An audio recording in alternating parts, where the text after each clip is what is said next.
حرب باردة بين الدول من أجل البطارية الكهربائية. وإيش هي الحرب الباردة أو السخنة؟ ولماذا البطاريات أصبحت مهمة للدول والاقتصاد العالمي؟ وهل أصبحت البطاريات تنافس النفط في الطاقة؟ ومن هم أطراف هذه الحرب الباردة؟ وكيف تستخدم الصين المواد الأولية للبطاريات للضغط على أمريكا ودول العالم؟ الحقيقة سوف تتكشف لك في خلال الدقائق القادمة.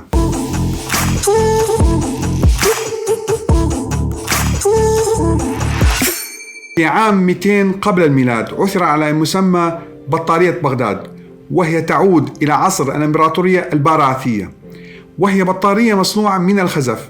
يعتقد أنه تم استخدامها للطلاء المعدني.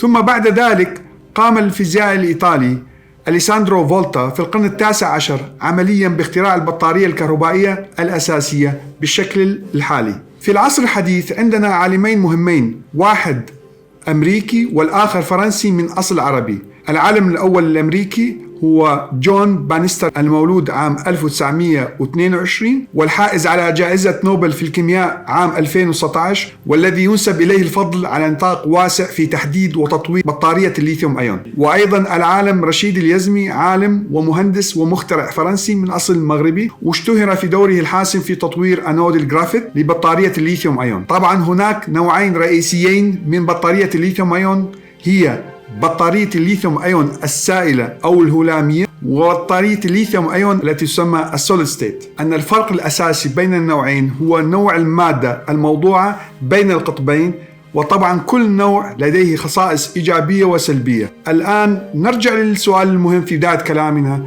هل من المعقول أن تنشأ حرب باردة بين الدول وشركاتها من أجل البطارية الكهربائية؟ خلينا في الأول نتعرف على مصطلح الحرب الباردة للإجابة عن السؤال الثاني. الحرب الباردة هي حالة نزاع بين الدول لا تنطوي على عمل عسكري مباشر، ولكنها تقوم في المقام الأول من خلال الإجراءات الاقتصادية والسياسية والإعلامية، أو أعمال التجسس أو الهجمات الإلكترونية، أو الحروب بالوكالة ما تسمى بالبروكسي وارز. طبعا الحروب بين الجيوش الكلاسيكية ممكن أن نطلق عليها بالحرب السخنة. يصبح وصف الحرب الباردة للبطاريات أقرب للواقع.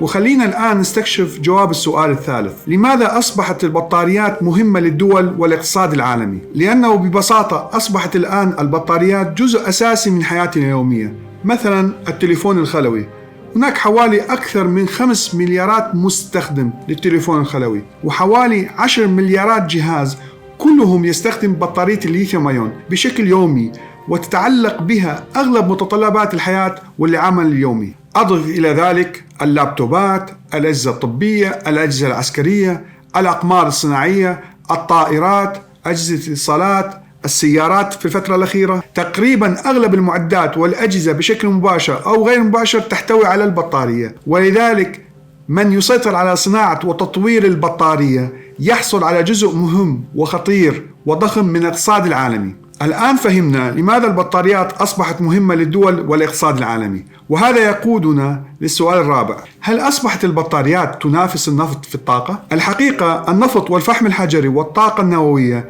والطاقة المتجددة لا زالت تمثل المصدر الأعظم للطاقة في العالم، ولكن توليد الطاقة شيء وخزنها شيء آخر ونقلها شيء آخر، ولذلك جميعهم لا يمتلكون ميزات موجودة في البطارية مثل الوزن والحجم الصغير نسبيا مثل بطاريات الموبايل، فمن غير ممكن وضع مولد كهربائي في الموبايل. الحقيقة أن الحرب الباردة أطرافها شركات عالمية ومن خلفها دولها، لأن مصير هذه الشركات ووظائف ملايين البشر ومن سيتحكم بصناعة البطاريات في العالم. في عام 2019 كان هناك قدرة تصنيعية في العالم حوالي 316 جيجا وات ساعة، أغلبها كانت من نوع بطاريات الليثيوم أيون، وهي لحد الآن البطارية الأهم من بين أنواع البطاريات الأخرى. السؤال الخامس: كيف تستخدم الصين المواد الأولية للبطاريات للضغط على أمريكا ودول العالم؟ وهي مثل ما ذكرنا سابقا، فإن أغلب الصناعات الحديثة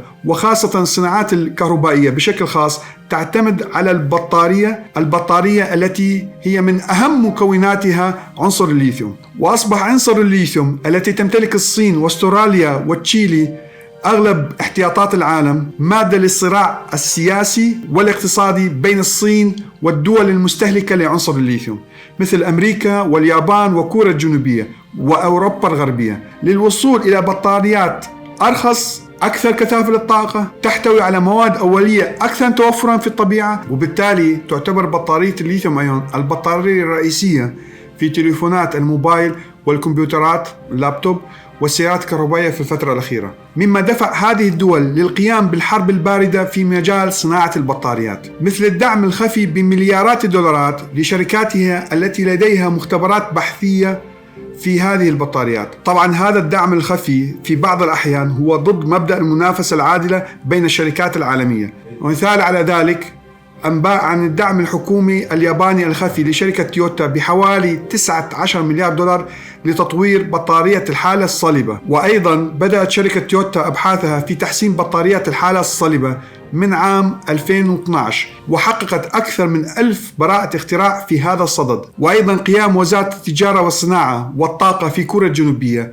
بتوقيع مذكرة تفاهم مع ممثلين عن 3 شركات مهمة، هي شركة SK Innovation لتصنيع البطاريات، وLG Chem، وسامسونج SDI. وأيضا خصصت الحكومة الألمانية عام 2017 حوالي مليار يورو لدعم إنتاج خلايا البطاريات في الداخل وفي أوروبا كجزء من محاولة جريئة للحصول على حوالي 30% من حصة السوق العالمية بحلول عام 2030، مثل صناعة السيارات التي تقدر حاليا بحوالي 10 تريليون دولار التي تتجه نحو السيارات الكهربائية بشكل متصاعد. هذه الحرب الباردة مسألة حياة أو موت لشركات عالمية مهمة مثل شركة تويوتا وجروب فولكسفاجن وفورد وتسلا الأمريكية. خلال السنوات 10 القادمة أغلب سياراتنا الجديدة ستكون سيارات كهربائية معتمدة على البطارية، وهذا معناه أن كلفة النقل ستنخفض بشكل كبير، ربما للثلث، إذا لم تقم الدول بفرض ضرائب عليها. سيقل الضجيج والتلوث بالمدن بشكل كبير،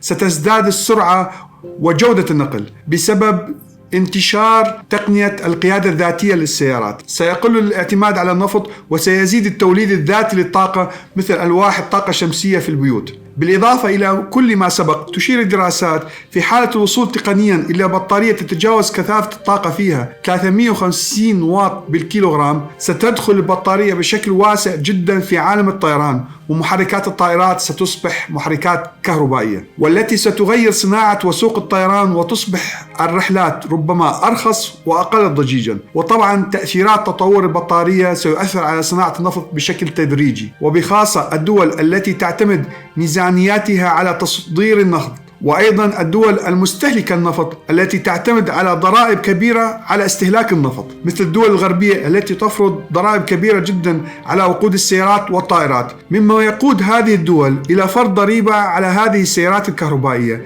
ختاما، اكتب لنا في التعليقات أدناه عن تصورك كيف ستكون حياتك إذا تضاعفت قوة البطاريات إلى الضعف، وأصبح شحنها مثلا خلال 10 دقائق كما في بطاريات الحالة الصلبة، وأصبحت تولد طاقتك في بيتك وتخزن الطاقة في بطارية سيارتك، كلها بنفسك. ننتظر تعليقاتك. دمتم بخير.